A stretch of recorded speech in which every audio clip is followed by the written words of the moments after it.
అజిగవా సాహితీ ఛానల్కు స్వాగతం. హరిశ్చంద్రో నలో రాజా పురుకుస్సహ పురూరవాహ సగరః కార్తవీర్యస్య షడేతే చక్రవర్తినః. హరిశ్చంద్రుడు, నలుడు, పురుకుత్సుడు, పురూరవుడు, సగరుడు, కార్తవీర్యుడు వీళ్ళ ఆరుగురిని షట్చక్రవర్తులు అంటారు. ఈరోజు మనం ఈ ఆరుగురు చక్రవర్తుల గురించి పిల్లలకు పెద్దలకు కనీస అవగాహన అయినా కలిగేలా సంక్షిప్తంగా చెప్పుకుందాం. అంతకు ముందుగా ఎప్పటిలానే నాదో చిన్న మాట. మీలో ఎవరికైనా సాహితీ సంబంధమైన విషయాల గురించి నా సహాయం అవసరం అయితే rajanptsk@gmail.comకు ఈమెయిల్ చేయండి. అలానే సాహితీ సేవకు మీ వంతు సాహితీ పోషణ చెయ్యాలి అనుకుంటే 9949121544 నెంబరుకు మీ మనసుకు నచ్చినంత నగదును ఫోన్పే లేదా గూగుల్ పే చేయండి. ఇక షట్చక్రవర్తుల కథలలోకి ప్రవేశిద్దాం. ఈ షట్చక్రవర్తులలో మొదటివాడు హరిశ్చంద్రుడు. సూర్యవంశానికి చెందిన రాజు, సత్యవ్రతుని కుమారుడు. సత్యవ్రతునికి ఉన్న మరో పేరే త్రిశంకువు. విశ్వామిత్రుడు స్వర్గానికి మారుగా పుట్టించిన త్రిశంకు స్వర్గం ఈ త్రిశంకువు కోసం సృష్టించినదే. ఆ త్రిశంకువు కుమారుడే హరిశ్చంద్రుడు. మహాపరాక్రమవంతుడిగా, ఆడి తప్పనివాడిగా ప్రఖ్యాతి పొందాడు. ఎవరికో గానీ సాధ్యం కాని రాజసూయ మహాయాగం చేసి చక్రవర్తి అయ్యాడు. దేవేంద్రుణ్ణి యజ్ఞంతో మెప్పించి బంగారు రథాన్ని బహుమానంగా పొందాడు. ఈ హరిశ్చంద్రుని భార్య పేరు చంద్రమతి, మహాపతివ్రత. ఈమె మెడలో మాంగళ్యం కేవలం భర్తకు తప్ప వేరొకరికి కనిపించదని ప్రతీతి. ఆ దంపతులకు ఒక్కగానొక్క కుమారుడు, పేరు లోహితాస్యుడు. ఒకానొకప్పుడు హరిశ్చంద్రుని సత్యసంధతను పరీక్షించడానికి విశ్వామిత్రుడు ఆ హరిశ్చంద్రుని రాజ్యాన్ని దానంగా పొంది అతన్ని నగరం నుండి వెళ్ళగొట్టాడు. అటుపై తనకు అంతకుముందు యాగదక్షిణగా ఇస్తానన్న ధనాన్ని కూడా వెంటనే ఇవ్వమంటూ నిర్బంధించాడు. రాజ్యం మొత్తం మీకే సమర్పించాను కనుక రుణం తీర్చడానికి ఇంకొంత గడువు ఇవ్వమన్నాడు హరిశ్చంద్రుడు. సరేనన్నాడు విశ్వామిత్రుడు. ఆ విశ్వామిత్రుని రుణం తీర్చే క్రమంలో హరిశ్చంద్రుడు తన భార్యా కుమారుల్ని తనను తాను కూడా విక్రయించుకున్నాడు. సర్వం సహా చక్రవర్తి అయినవాడు ఒక చండాలుడికి దాసుడిగా, కాటి కాపరిగా శ్మశానంలో నివసించాడు. చక్రవర్తి పట్టమహిషి అయ్యుండి దాసీగా జీవిస్తున్న భార్యను యువరాజు అయ్యుండి పడరాని పాట్లు పడుతున్న పసివాడైన కొడుకునే తలంచుకుంటూ కుమిలిపోయాడు. కానీ ఇలా ఎన్ని కష్టాలు వచ్చినా సత్యవాక్కును మాత్రం విడిచిపెట్టలేదు. అతని సత్యసంధతకు మెచ్చిన బ్రహ్మేంద్రాది దేవతలు, వశిష్ఠ విశ్వామిత్రులు ప్రత్యక్షమై అతడికి తిరిగి సర్వసంపదలని, రాజ్యాన్ని అనుగ్రహించారు. అలా హరిశ్చంద్రుడు సత్యహరిశ్చంద్రునిగా చరిత్రలో నిలిచిపోయాడు. ఇక ఈ షట్చక్రవర్తులలో రెండవవాడు నలుడు. అందంలో నలమహారాజంతటి వాడు లేడని ప్రసిద్ధికెక్కాడు. గొప్ప ప్రేమికుడు. హంసరాయబారంతోనూ దిక్పాలకుల అనుగ్రహంతోనూ తనను వలచిన విదర్భదేశ రాకుమారి మహాసౌందర్యవతి అయిన దమయంతిని వివాహం చేసుకున్నాడు. వారికి ఒక కుమారుడు, ఒక కుమార్తె జన్మించారు. కలి ప్రభావం వల్ల నలుడు జూదంలో తన దాయాదైన పుష్కరుని చేతిలో ఓడిపోయి రాజ్యం పోగొట్టుకున్నాడు. అటుపై భార్యతో కలిసి అరణ్య మార్గం పట్టాడు. తన వంటి దురదృష్టవంతునితో భార్య కష్టాలు పడలేదనుకుంటూ ఆమె నిద్దట్లో ఉండగా విడిచిపెట్టి వెళ్ళిపోయాడు. తాను దగ్గర లేకపోతే ఆమె పుట్టింటికి వెళ్ళి క్షేమంగా ఉంటుందన్నది అతగాడి భావన. దమయంతి ఎన్నో కష్టాలు పడి చివరికి తండ్రిగారి రాజ్యం చేరుకుంది.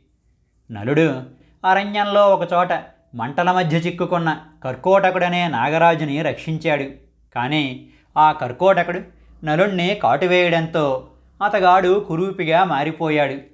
అప్పుడా కర్కోటకుడు, నీకు మంచి రోజులు వచ్చే వరకు ఇలా కురూపిగా ఉండటమే మంచిది కనుక ఇలా చేశానని చెప్పాడు. నలునికి ఒక వస్త్రం ఇచ్చి అది ధరిస్తే నీకు నీ స్వస్వరూపం వస్తుందన్నాడు. అటుపై కర్కోటకుని సూచనపై నలుడు అయోధ్యా ప్రభువైన ఋతుపర్ణుని దగ్గరికి వెళ్ళాడు. అశ్వహృదయం తెలిసినవాడు, పాకశాస్త్ర ప్రవీణుడు అయిన నలునకు ఋతుపర్ణుని దగ్గర సులభంగానే కొలువు దొరికింది. అలా అతడు అయోధ్యానగర అశ్వాధ్యక్ష పదవిని పొందాడు. మన ఇతిహాసాల ప్రకారం నలుడు, భీముడు వీరిద్దరి పాకశాస్త్ర నైపుణ్యం అంటే వంట చేసే నైపుణ్యం అమోఘం. అందుకే నలభీమపాకం అన్న పేరు వచ్చింది. అక్కడ దమయంతి తన భర్తను వెతకడానికి ఎన్నో ప్రయత్నాలు చేయసాగింది. ఆ ప్రయత్నాల ఫలితంగా నలుడు అయోధ్యలో కురూపి రూపంలో ఉన్నాడన్న అనుమానం కలిగింది. దానితో ఆమె ఒక పథకం ఆలోచించింది.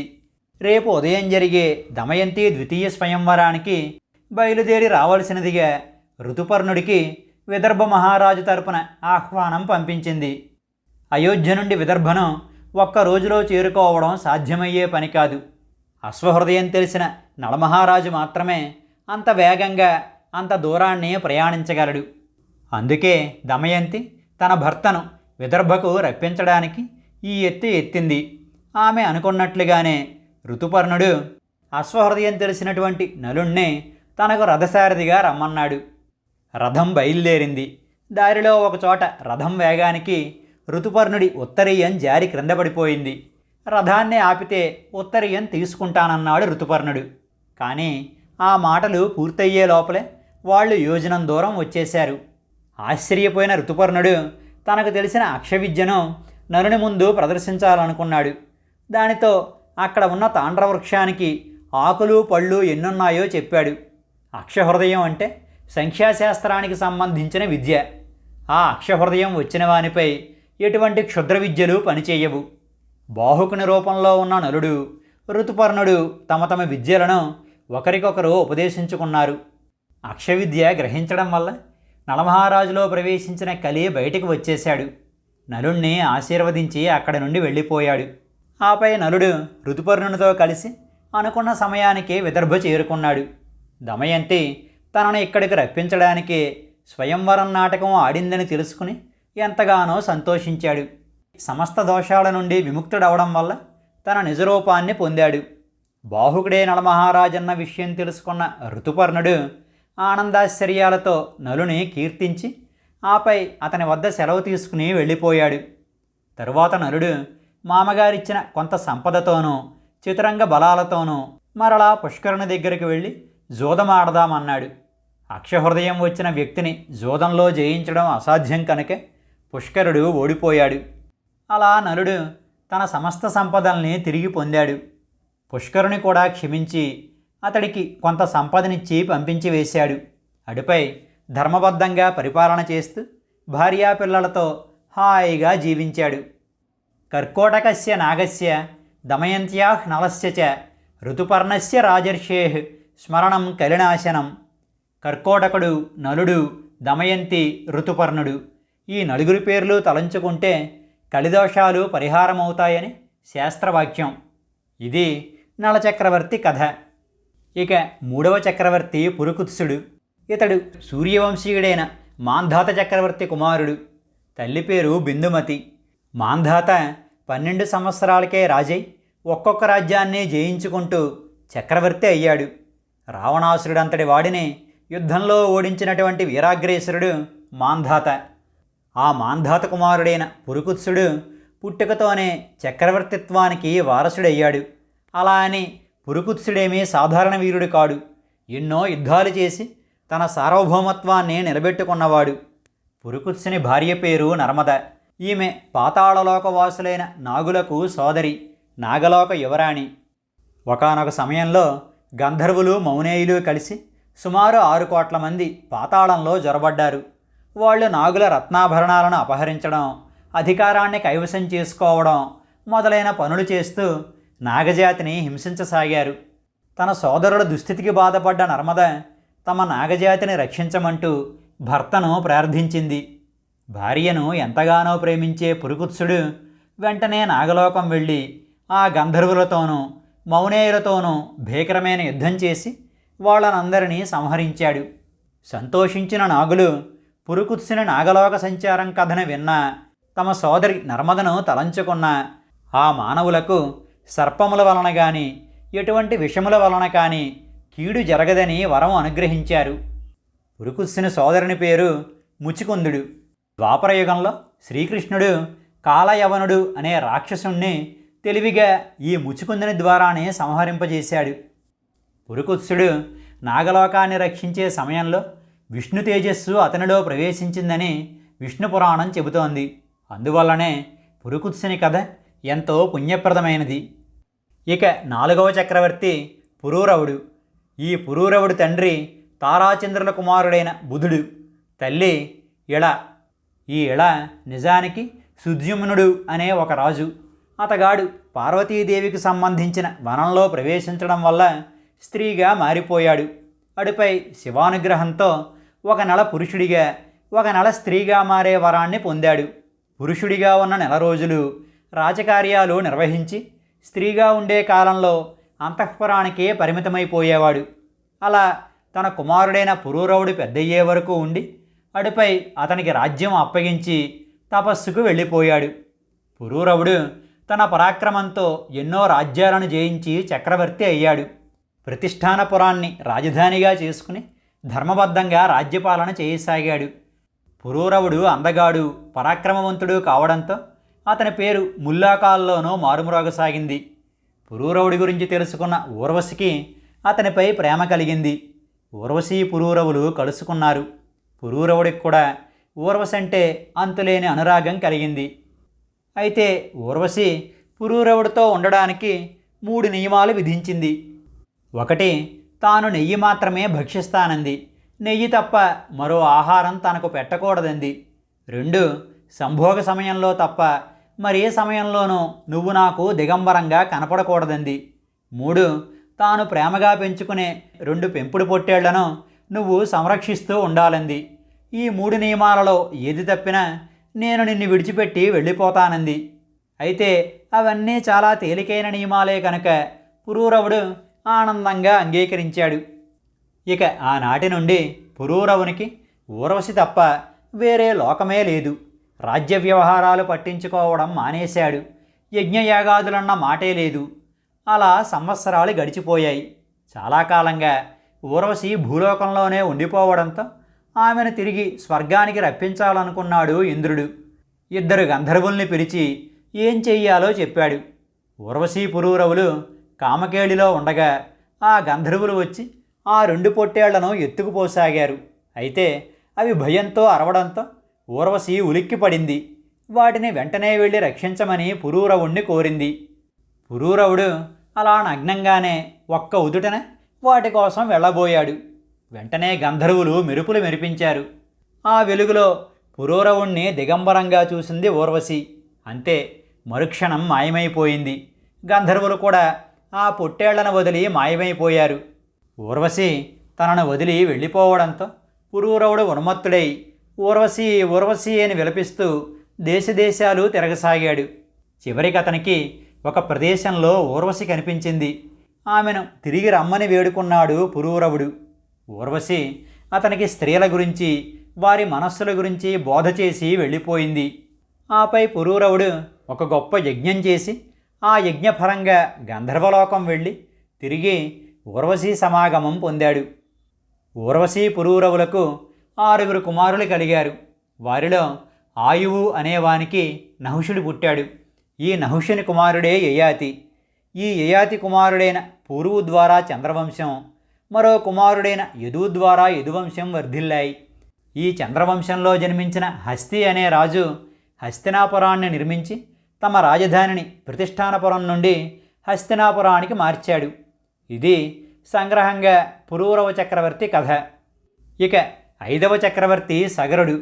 ఇతడు కూడా హరిశ్చంద్రుడు పురుగుత్సుడు వలె శ్రీరామునికి పూర్వీకుడైన సూర్యవంశపు రాజు. సగరుని తండ్రి పేరు బాహుకుడు, తల్లి పేరు యాదవి. ఈ బాహుకుడు హైహేయ తాళజంఘాది శత్రువులతో జరిగిన యుద్ధంలో ఓడిపోయి భార్యా సమేతుడై అడవి మార్గం పట్టాడు. సగరుడు తల్లి గర్భంలో ఉండగా సవతి తల్లి అతడి తల్లి ఆహారంలో విషం కలిపి పెట్టింది. ఆ విష ప్రభావంతో ఆ యాదవి గర్భం 7 ఏళ్లైనా అలానే ఉండిపోయింది.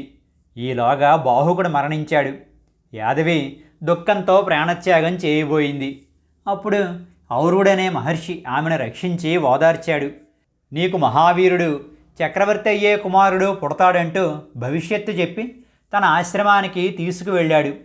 కొంతకాలానికి యాదవి పండంటి మగ శిశువును ప్రసవించింది. ఆ శిశువు తన సవతి తల్లి ఆనాడు తన తల్లికి పెట్టిన విషంతో సహా బయటకు వచ్చాడు. సగరముగా పుట్టాడు కనుక అతనికి సగరుడు అన్న పేరు వచ్చింది. గరము అంటే విషం. ఔర్వుని ఆశ్రమంలో పెరిగి పెద్దవాడైన సగరుడు సమస్త విద్యల్లోనూ నిష్ణాతుడయ్యాడు. తన తండ్రి మరణానికి కారణం తెలుసుకున్న అతగాడు శత్రువుల్ని తుదముట్టిస్తానంటూ ప్రతిజ్ఞ చేశాడు. అటుపై సైన్యాన్ని సమీకరించుకొని హైహయ తాళజంఘులపై యుద్ధం ప్రకటించాడు. అత్యంత పరాక్రమంతో పోరాడి శత్రువుల్ని తుదముట్టించాడు.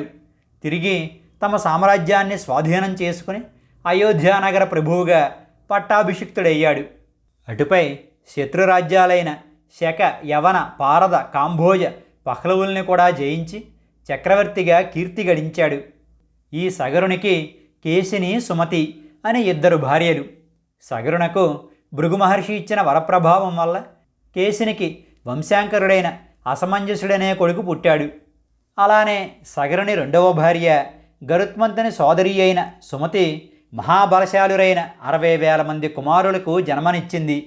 ఈ 60,000 మంది వీరులు తమ తండ్రి ఆనతిపై యజ్ఞాశ్వాన్ని వెతుకుతూ పాతాళానికి వెళ్ళారు. అక్కడ కపిల మహర్షితో అమర్యాదకరంగా ప్రవర్తించి ఆయన కోపానికి ఆహుతైపోయారు. సగరుని పెద్ద కొడుకైన అసమంజసుని కుమారుడు అంశుమంతుడు. అతడు తన పినతండ్రుల్ని వెతుకుతూ పాతాళం వెళ్ళి అక్కడ ఒక చోట వాళ్ళు భస్మరాశిగా పడి ఉండడం చూశాడు. ఆ సమయంలో అక్కడికి వచ్చాడు గరుత్మంతుడు. తన మేనల్లుళ్ళు మహాత్ముడైన కపిల మహర్షి చేత దగ్ధమయ్యారు కనుక వారికి మామూలు జలంతో తర్పణ ఇవ్వొద్దని గంగను భూలోకానికి తీసుకువచ్చి గంగాజలంతోనే తర్పణ ఇవ్వమని అన్నాడు. అంశమంతుడు సరే అంటూ అక్కడ కనబడిన యాగాశ్వాన్ని తీసుకుని తాతగారైన సగరుని దగ్గరికి వెళ్ళాడు. సగరుడు కుమారులు మరణించిన దుఃఖాన్ని దిగమింగుకుంటూనే యజ్ఞం నిర్విఘ్నంగా పూర్తి చేశాడు. సగరుడు, అతని మనుమడైన అంశమంతుడు, అంశమంతుని కుమారుడైన దిలీపుడు ఎంతగానో ప్రయత్నించినా గంగను భూమి మీదకు తీసుకురాలేకపోయారు. కానీ ఆ తరువాత కాలంలో దిలీపుని కుమారుడైన భగీరథుడు మొక్కవోని ప్రయత్నంతో పరమశివుని తపస్సుతో మెప్పించి గంగను భూలోకానికి తీసుకువచ్చాడు. అలా పూర్వీకులైన ఆ 60,000 మందికి ఉత్తమగతులు కల్పించాడు. ఇది సంగ్రహంగా సగర చక్రవర్తి కథ. ఇక షట్చక్రవర్తులలో ఆఖరివాడు 6వవాడు కార్తవీర్యుడు. ఇతడు హైహయ వంశపు రాజైన కృతవీర్యుని కొడుకు. ఈ కార్తవీర్యార్జునుడు తన బలపరాక్రమాలతో ఎన్నో రాజ్యాలను జయించి సర్వం సహా చక్రవర్తిగా ప్రఖ్యాతికెక్కాడు. ఇతని రాజధాని నర్మదా నదీ తీరంలో గల మాహిష్మతి. కార్తవీర్యార్జునుడు భక్తి శ్రద్ధలతో దత్తాత్రేయ భగవానుని ఆరాధించాడు. ఆ స్వామి పెట్టిన పరీక్షలన్నింటిలో నెగ్గి ఆ జగద్గురువు అనుగ్రహానికి పాత్రుడయ్యాడు. ఆ భగవానుని ఆశీర్వాదంతో కోరుకున్నప్పుడు 1000 చేతులు రావడం, సమస్త భూమండలాన్ని జయించి ధర్మబద్ధంగా పరిపాలించడం, తాను తప్పు చేస్తున్నప్పుడు మందలించేవారు ఉండడం, తనకంటే గొప్ప వీరుని చేతిలో మరణించడం అనే 4 వరాలు పొందాడు. సప్తద్వీపాలలోనూ అశ్వమేధయాగాలు చేసి కార్తవీర్యుడంతటి చక్రవర్తి లేడన్న కీర్తిని గడించాడు. ఇతగాడు ఎంతటి వీరాధివీరుడంటే తనపై యుద్ధానికి వచ్చిన రావణాసురుణ్ణి సునాయాసంగా ఓడించి చెరసాలలో బంధించాడు. ఆపై రావణాసురుని తాతగారైన పులస్త్య బ్రహ్మ వచ్చి కార్తవీర్యార్జునుణ్ణి బ్రతిమాలి మరీ అతన్ని విడిపించుకోవలసి వచ్చింది. అయితే కార్తవీర్యార్జునుడు తన కర్మవశాన జమదగ్ని మహర్షి ఆశ్రమంలోని కామధేనువును అపహరించడానికి ప్రయత్నించి మహాపాపం చేశాడు. ఆ కారణంగా జరిగిన అనేక పరిణామాల వల్ల జమదగ్ని మహర్షి కుమారుడైన పరశురాముని చేతిలో 1000 చేతులు ఖండింపబడి మరణించాడు. కార్తవీర్యార్జునుడు సాక్షాత్తు సుదర్శన చక్రం యొక్క అవతారం. అతనొక మంత్రాధిష్టాన దేవత కూడా. కార్తవీర్యార్జునుణ్ణి మంత్రతంత్రయుక్తంగా ఆరాధించే విధానం నారద పురాణంలో సవివరంగా ఉంది. అలానే నతస్య విత్త నాశస్య నష్టంచ లభతే పునః కార్తవీర్యస్య యోజన్మ కథయే ధిహధీమతః. ఉదయం మేల్కొనగానే కార్తవీర్యార్జునుణ్ణి అతని కథను స్మరించుకున్న వారికి ధనం నశించదని, నశించిన ధనం తిరిగి దొరుకుతుందని అన్నది మత్స్యపురాణం చెప్పే మాట. ఇవి షట్చక్రవర్తుల కథలు. ఇటువంటి మంచి కథల్ని మన అజిగవలో మరిన్ని చెప్పుకుందాం. ఇక ఈనాటికి స్వస్తి. మీ రాజన్ PTSK. అజిగవ అంటే అక్షరాన్ని పుట్టించిన వాడైన ఆ పరమశివుని ధనస్సు పేరు. మన అజిగవా ఛానల్కు సబ్స్క్రైబ్ చేయండి. సాహితీ మధురిమలను ఆస్వాదించండి, ఆనందించండి, మమ్మల్ని ఆశీర్వదించండి. మన భాష, మన సాహిత్యం, మన సంస్కృతి, మన అజిగవ.